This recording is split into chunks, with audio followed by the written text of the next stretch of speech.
Have you ever had that moment when you realize your child is hiding something from you? That averted gaze, those whispered conversations that stop abruptly when you enter the room, that nervous smile that doesn't match the situation? Well, I had that moment, and what I discovered was so surprising that it completely changed our family dynamic.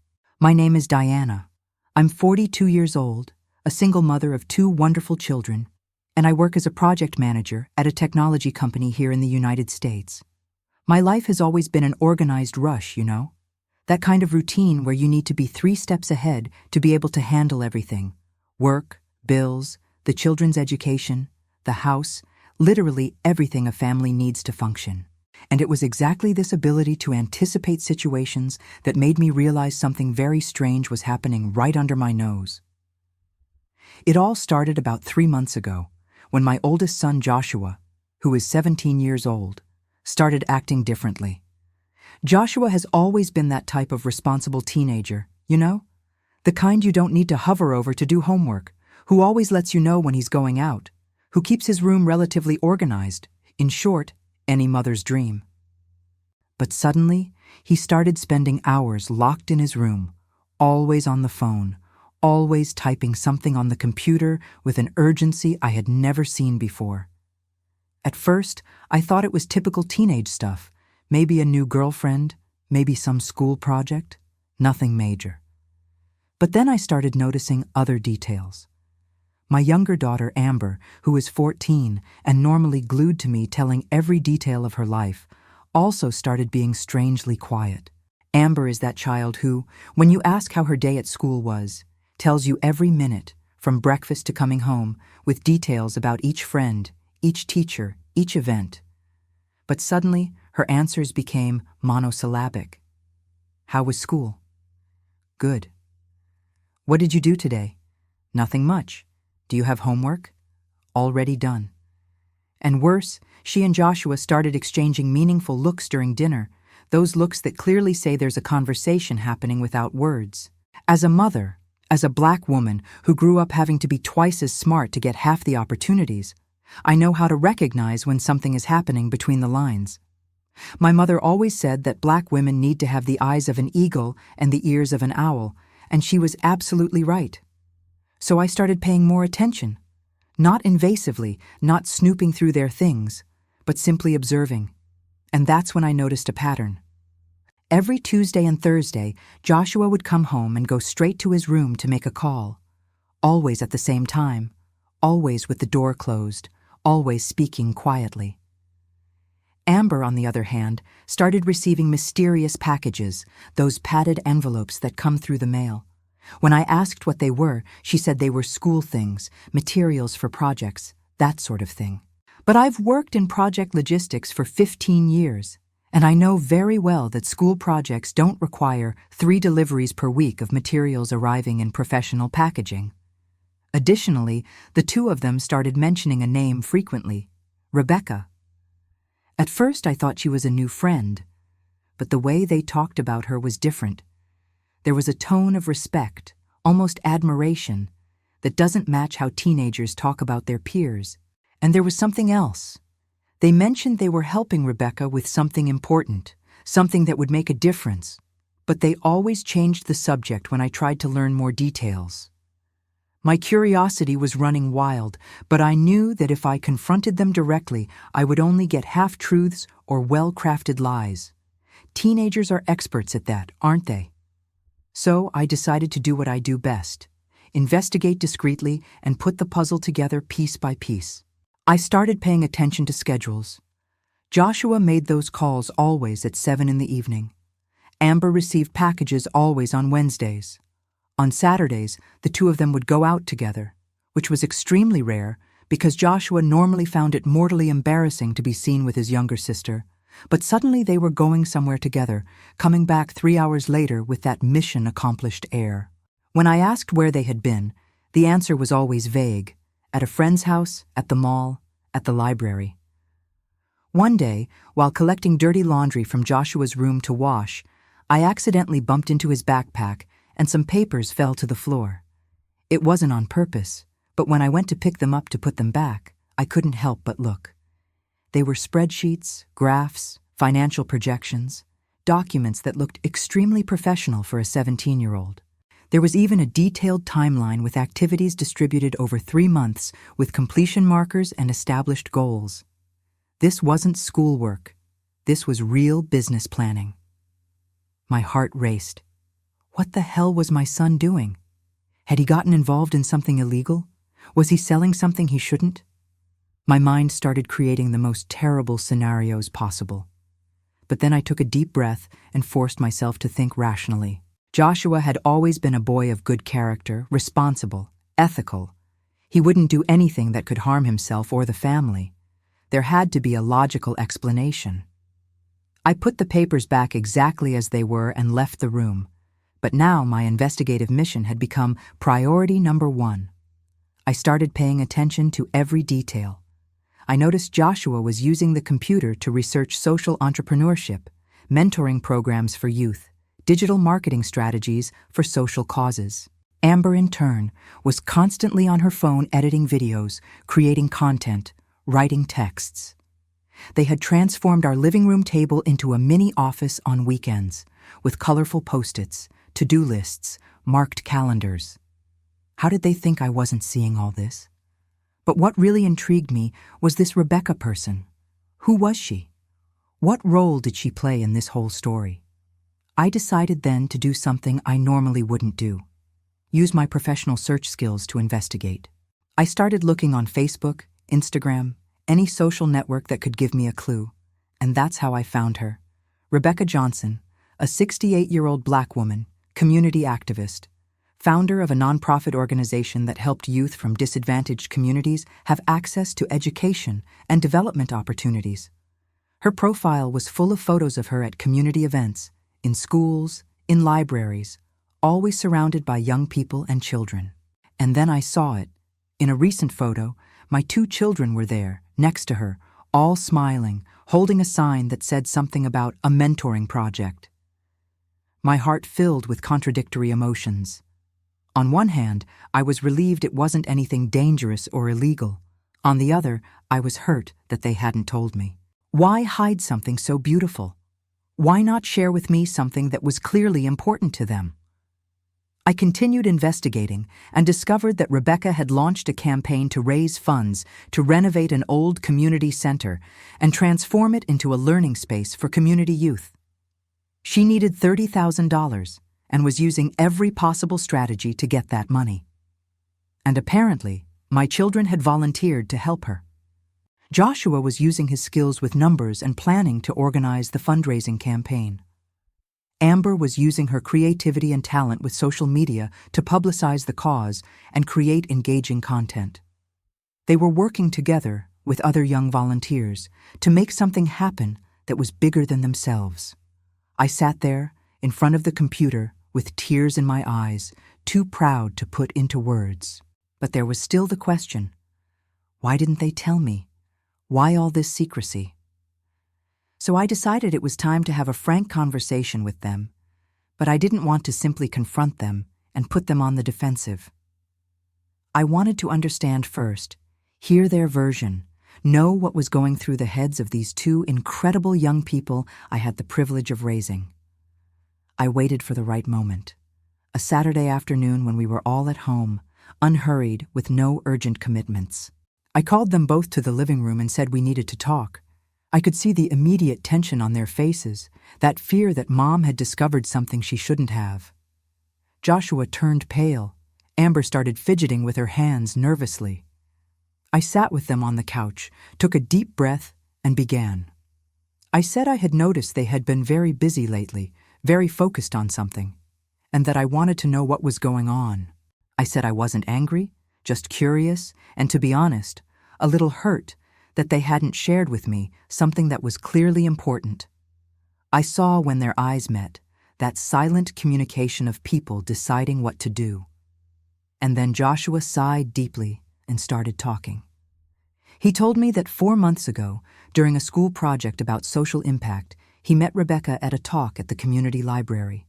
He was impressed with her work, with her dedication, with the way she could inspire young people to believe in themselves and seek better paths. Rebecca spoke about her dream of renovating that abandoned community center, transforming it into a place where young people could have access to computers, internet, books, mentoring, all the things many of them don't have at home. Joshua identified with the cause because he himself, when younger, would have benefited immensely from a space like that. He approached her after the talk and offered help. Rebecca, who is one of those people who can see potential where no one else does, accepted immediately and put Joshua to work.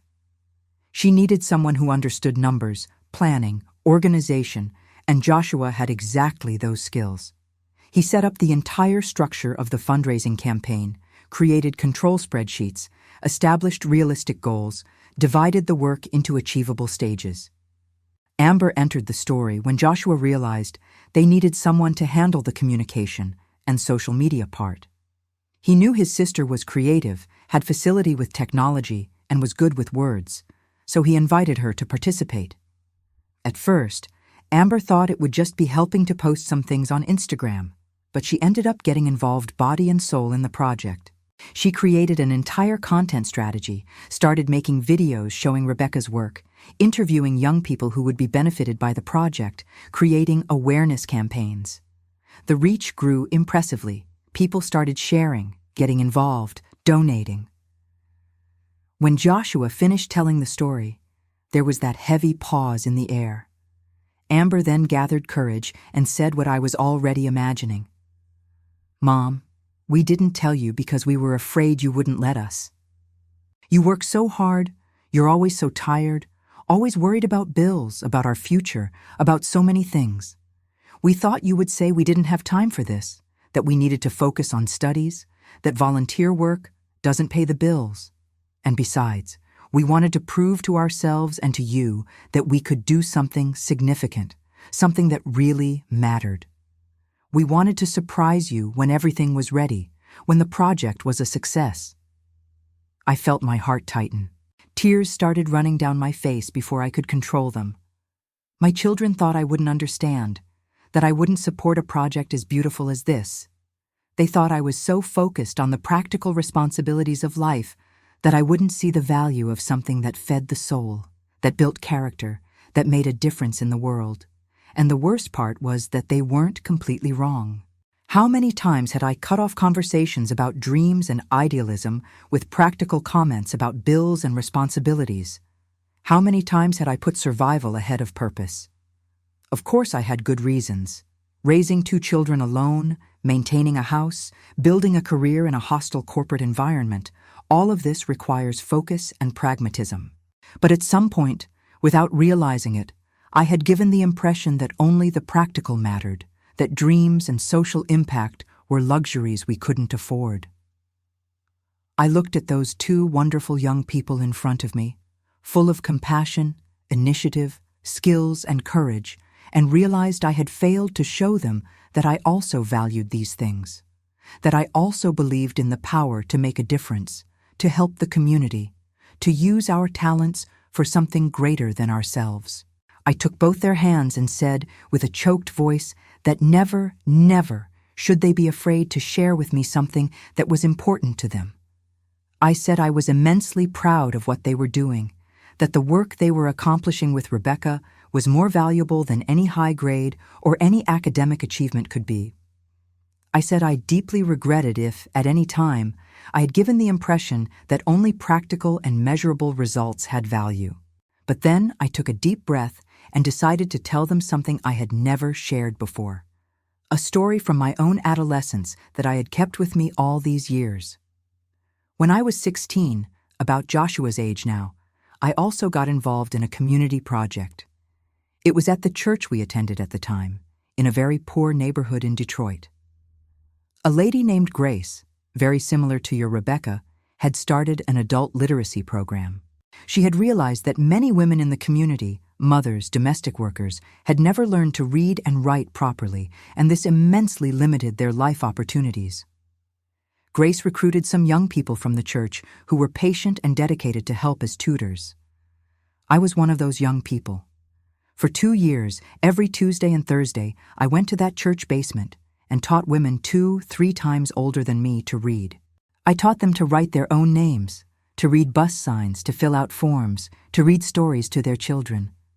Those women were warriors. They worked all day in exhausting jobs and still found energy to go to those night classes, determined to improve their lives. And you know what happened? My mother, your grandmother, never knew. I hid it from her during all that time. Not because she was a bad mother or because she wouldn't support me, but because she was going through a financially difficult time. Just having divorced my father, working 2 jobs to maintain the house. I didn't want to worry her with one more thing, didn't want her to think I was wasting time that should be spent studying or looking for a part-time job to help at home. So I hid it and carried it with me as a precious secret for years.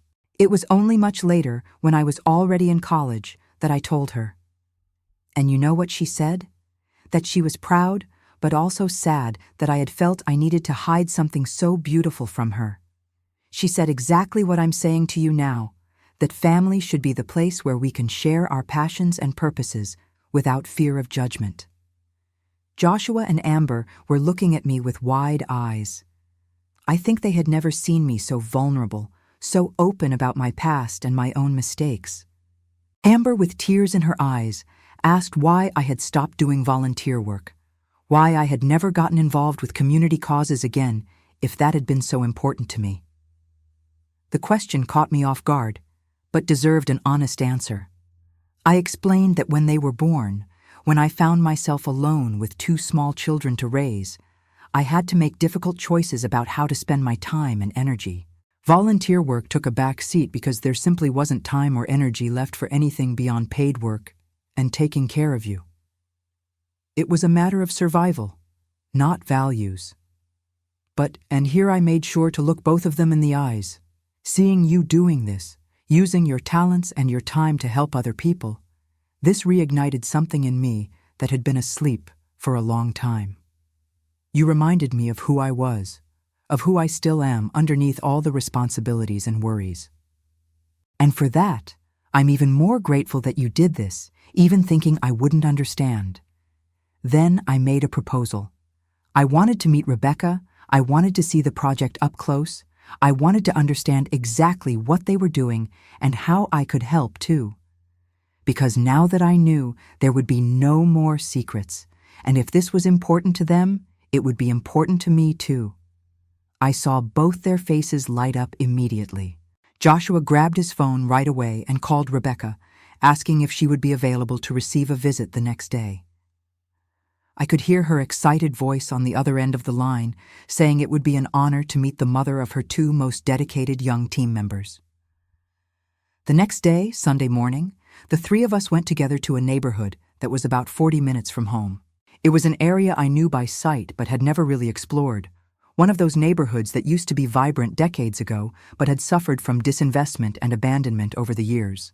Houses needing repairs, closed businesses, streets without proper maintenance, but you could also see signs of life and resistance. Well-kept gardens, children playing, people sitting on porches talking.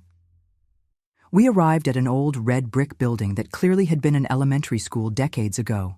It was visibly deteriorated, broken windows, peeling paint, the front yard overgrown with weeds, but on the main door there was a freshly painted sign that said, "Rising Hope Community Center, opening soon." Rebecca was waiting for us at the entrance, a woman of medium height, graying hair pulled back in an elegant bun, eyes that shone with intelligence and determination, dressed simply but dignified. Her smile was warm and genuine when she greeted us. She hugged me as if she had known me for years and said she was very happy to finally meet me, that Joshua and Amber talked so much about me that she already felt like she knew me. She took us inside the building and, as we walked through the empty and deteriorated hallways, she told the story of the place. That school had operated from 1952 to 1998, educating generations of neighborhood children. Then it closed when the school district consolidated units and the building was abandoned for more than 2 decades. Rebecca, who had studied there as a child, could never accept seeing that place deteriorating. So 2 years ago, she started working to get the city to donate the building to her organization. It took time, bureaucracy, many meetings and negotiations, but she finally succeeded. The building was now theirs, but it was in terrible condition. It needed structural renovations, new roofs, completely redone electrical and plumbing systems, not to mention the need for furniture, equipment, computers, books, everything a learning center would need to have. The estimated total cost was $120,000, an astronomical amount for a small community organization. But Rebecca wasn't one to give up easily. She got some smaller grants, some donations of construction materials, volunteer work from some retired professionals in the field. But those critical $30,000 were still missing to be able to start the most urgent work. As she spoke, I observed my children, the way they looked at Rebecca with genuine respect and admiration, the way Joshua pointed to different parts of the building, explaining what would be done in each area according to the plan he had helped develop. The way Amber took photos and made small videos, already thinking about how to use that content for social media. We went to a room that Rebecca had transformed into a temporary office, equipped with an old table, some chairs, a whiteboard full of notes, and an old laptop. This was where the magic happened, where the volunteer team met every week to plan, execute, and evaluate campaign strategies. Rebecca showed all the numbers, completely transparent.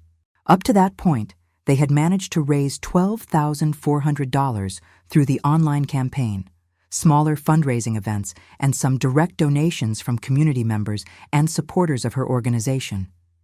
It was respectable progress, but there was still a long way to go. The goal was to reach $30,000 by the end of the next month, when the ideal window would begin to start work before winter arrived. As she explained all this, I was getting more and more impressed. Not just with the project itself, but with the level of professionalism, organization, and strategy behind everything. And a significant part of that organization bore the mark of my 17-year-old son. Joshua had created a donation tracking system, categorized by source and size, with projections based on historical trends. He had identified peak donation moments and adjusted communication campaigns to take advantage of those moments. He had even created different donation levels with associated benefits to encourage larger contributions. This wasn't teenager play, this was professional-level work, and Amber, in turn, had transformed the project's online presence. Her videos were moving, authentic, well-edited. The posts had engaging texts that told real stories of the people who would be impacted by the center. She had managed to create an online community of supporters who not only donated, but also shared and advocated for the cause. Rebecca then said something I'll never forget. She looked at me with those wise eyes of someone who has seen a lot in life and said, "Diana, do you know what's most special about these two young people? It's not just their talent, although they have a lot of talent. It's not just the dedication, although they're incredibly dedicated. It's their hearts. It's the fact that they really care, genuinely, about something beyond themselves. In a generation that is constantly accused of being narcissistic and disconnected, your children are living proof that there are extraordinary young people out there, ready to make a difference, just needing opportunity and guidance. And you, even without knowing it, raised these two incredible human beings. I couldn't hold back tears again. Here I was, a woman who always questioned whether she was doing a good job as a mother, whether she was handling everything, whether she wasn't failing in some important area. And this lady, who barely knew me, was telling me I had done something right, that my children were evidence of that. But she hadn't finished. Rebecca continued, "And now that you know about the project, I want to make an invitation. I know you work in project management at a large technology company. I know you have connections, experience, skills that could be immensely valuable to us. I'm not asking for money, although any financial contribution would be welcome. I'm asking for your expertise, your network of contacts, your voice. I know it's a lot to ask. I know you have a very busy life, but if you could give us even a few hours a month, it would make a huge difference." I looked at Joshua and Amber, who were watching me with expectation and hope in their eyes. I looked at Rebecca, who had just offered me not just an invitation to participate in a project, but an opportunity to reconnect with a part of myself that I had left dormant for a long time.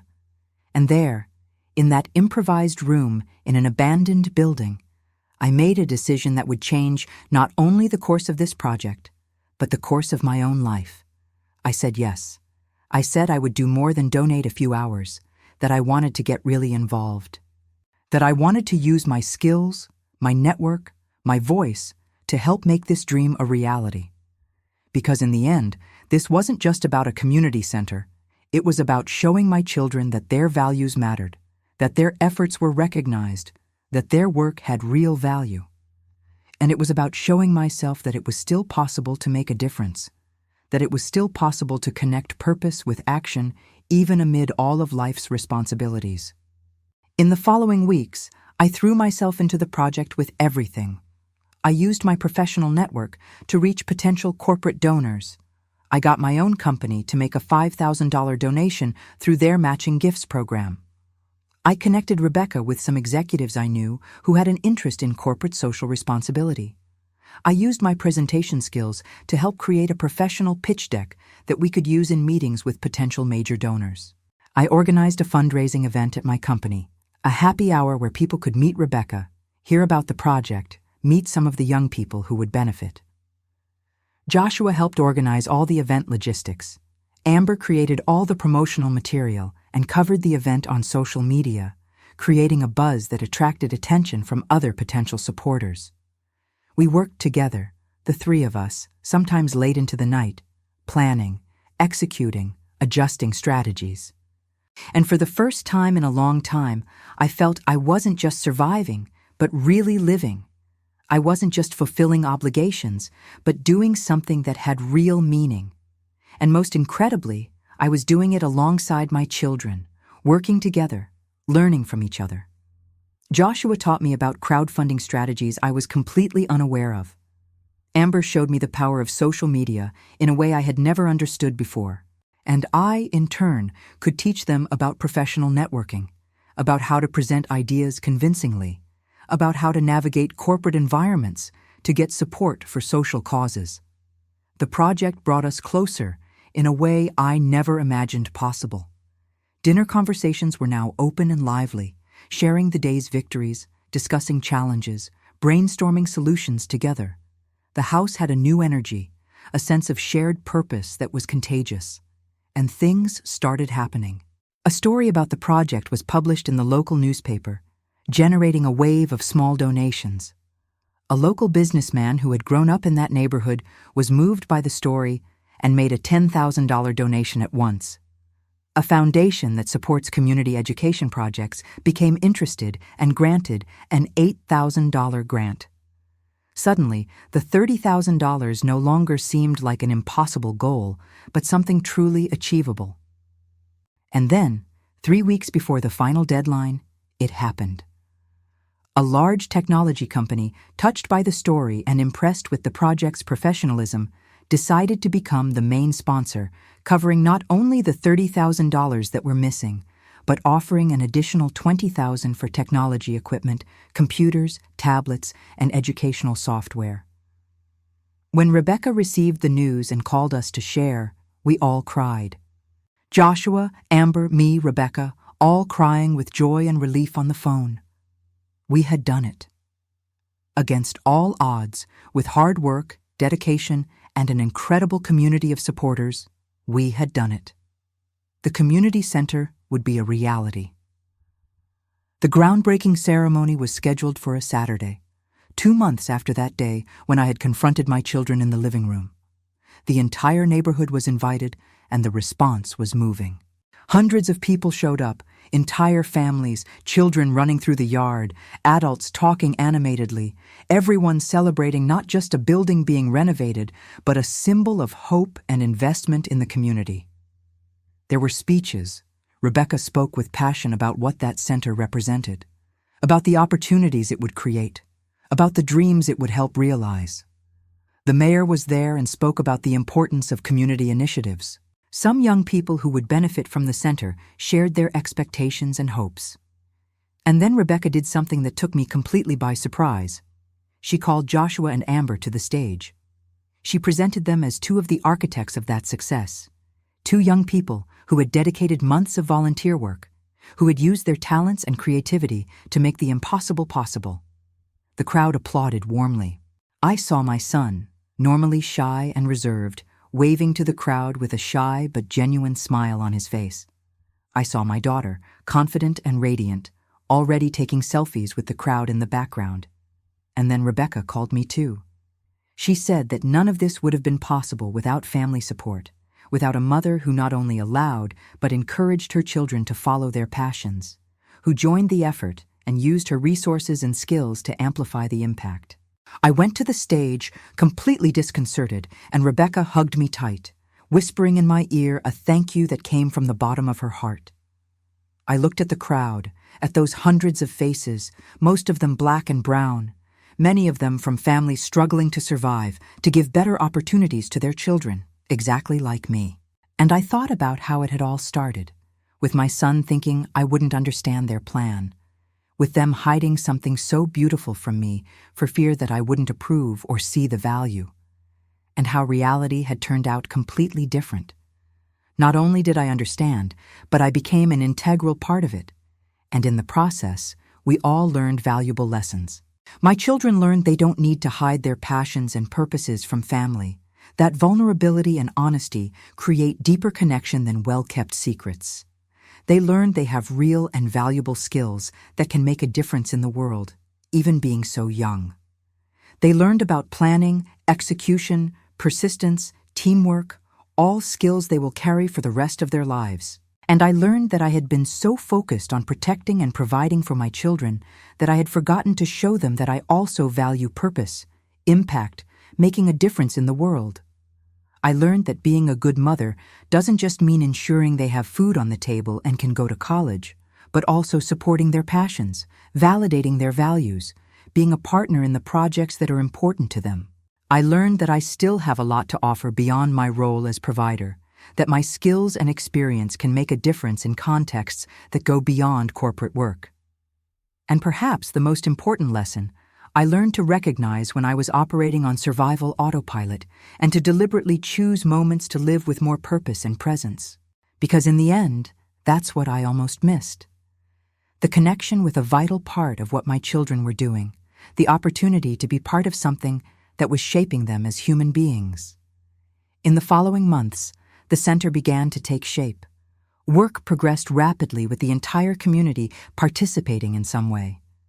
Weekends became work parties where volunteers painted walls, cleaned gardens, organized materials.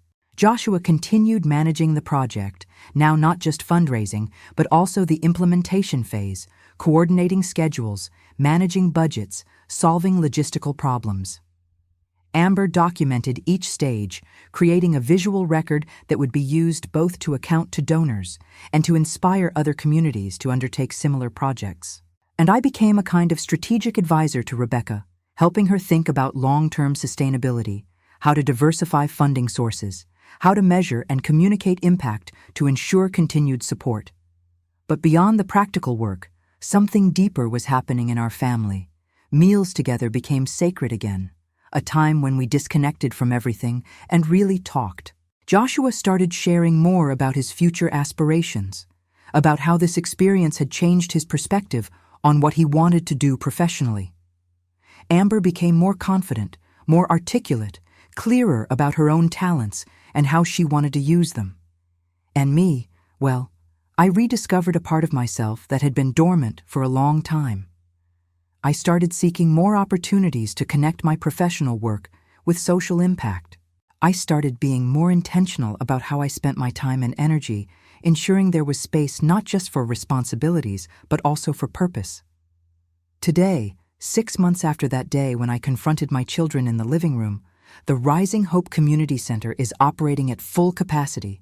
It serves more than 150 young people per week, offering tutoring programs, access to technology, skills development workshops, career mentoring. Impact stories are beginning to emerge. Young people getting scholarships, getting their first jobs, discovering passions and talents they didn't know they had. And at the heart of this center, on a wall in the entrance hall, there is a plaque dedicated to the young founders of the fundraising project, with Joshua and Amber's names prominently displayed, recognizing that without their dedication, none of this would have been possible. Every time I see that plaque, my heart fills with pride, but also with gratitude.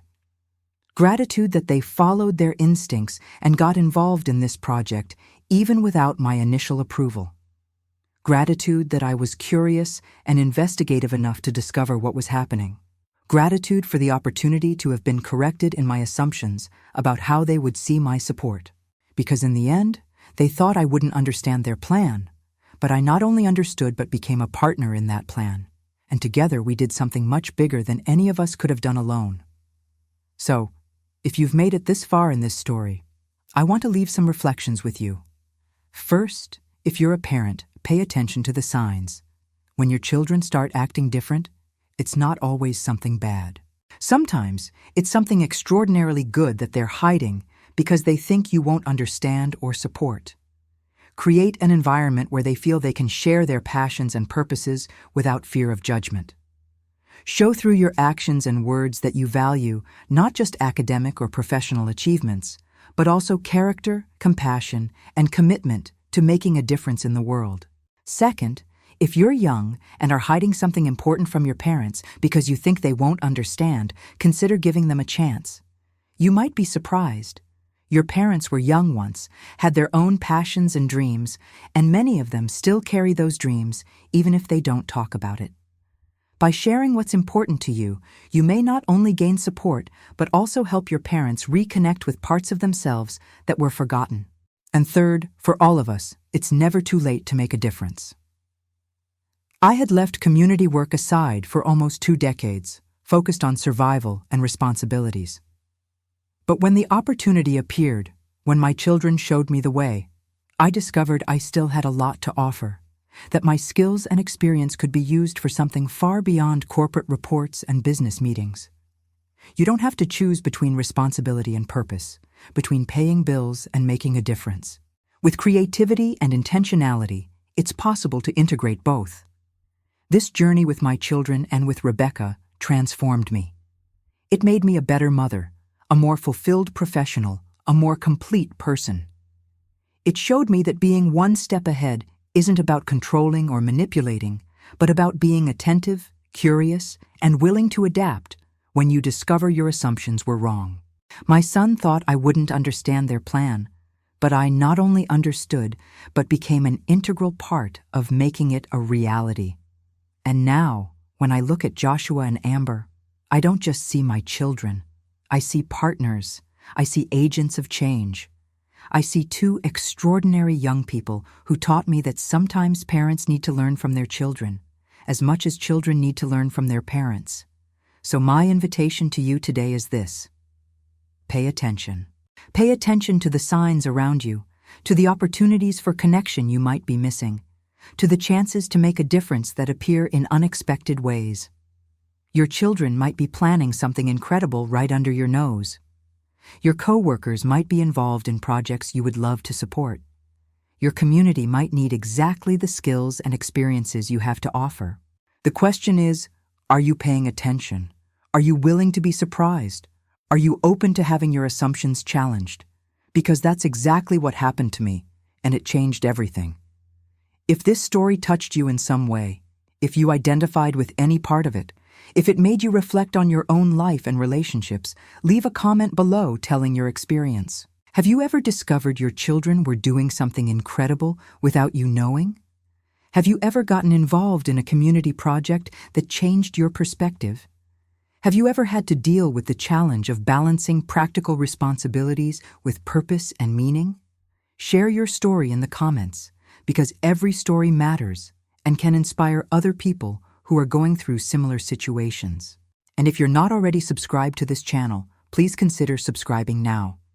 Here we share real stories from real families, dealing with real challenges, finding creative solutions, learning and growing together.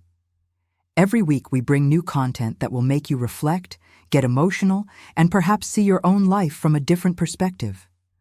Pressing that subscribe button takes just a second, but ensures you don't miss any of the upcoming stories we have to share. And don't forget to leave your like if this story resonated with you in any way. The like isn't just a way for you to show support for the channel. It's also a way to help the algorithm take this message to more people who can benefit from it. How many other mothers and fathers out there need to hear that it's okay not to know everything, that it's okay to be surprised by your children, that it's never too late to reconnect with purpose and make a difference? Your like helps this message reach them. Before finishing, I want to make one last reflection. This story began with my son thinking I wouldn't understand their plan. But deep down, the truth is that none of us really fully understands other people's plans, motivations, dreams until we create space to listen, to observe, to genuinely connect. How many opportunities for deep connection do we miss because we make assumptions about what others think, feel, or value? How many times do we fail to share something important because we assume we won't be understood or supported? And how many times do we miss the chance to support someone we love because we don't pay enough attention to notice that something important was happening?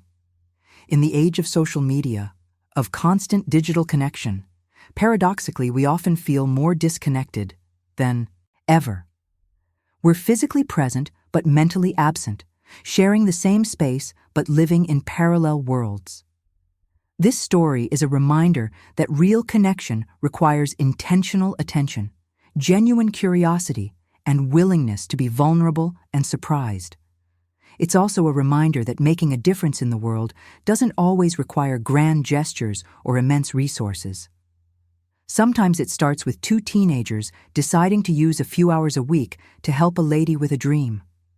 Sometimes it grows when a mother decides that instead of reprimanding, she'll join in. Sometimes it multiplies when a community unites around a shared vision. And suddenly, that abandoned building transforms into a beacon of hope. Those hours of volunteer work transform into opportunities that 1427 will change lives. Those small individual steps transform into a movement that inspires others. So what's your next step? What is this story inviting you to do differently? Maybe it's having that conversation with your son or daughter that you've been putting off. Maybe it's seeking that community project that has been calling your attention, but you've been ignoring because you think you don't have time. Maybe it's simply deciding to pay more attention, turn off your phone during dinner, ask real questions, and listen to the answers with full attention. Maybe it's recognizing that you have more to offer than you imagine, that your skills and experiences have value far beyond your professional context. Whatever it is, do something. Because in the end, we won't remember the days we spent watching television or scrolling on social media. We'll remember the moments when we truly connected, the projects we built together, the differences we made, the times we were surprised by the depth and beauty of the people around us. We'll remember the times when we thought we knew what to expect, but life showed us something much better. The times when our children taught us as much as we taught them. The times when we said yes to something that seemed impossible and discovered we were capable of much more than we imagined. My son thought I wouldn't understand their plan, but I not only understood, but became a partner in that plan. And together, we changed not just a community, but ourselves. And that, in the end, is the true transformation. It's not just about what we do, but about who we become in the process. Thank you for having read this far, for having dedicated your time to know this story. Now it's your turn to act. Comment, subscribe, leave your like, and most importantly, go make a difference in your own circle, starting today. Because the world is full of Rebeccas waiting for support, of Joshuas and Ambers full of potential waiting for opportunity, and of moments of genuine connection waiting to happen. All we need to do is pay attention and say yes.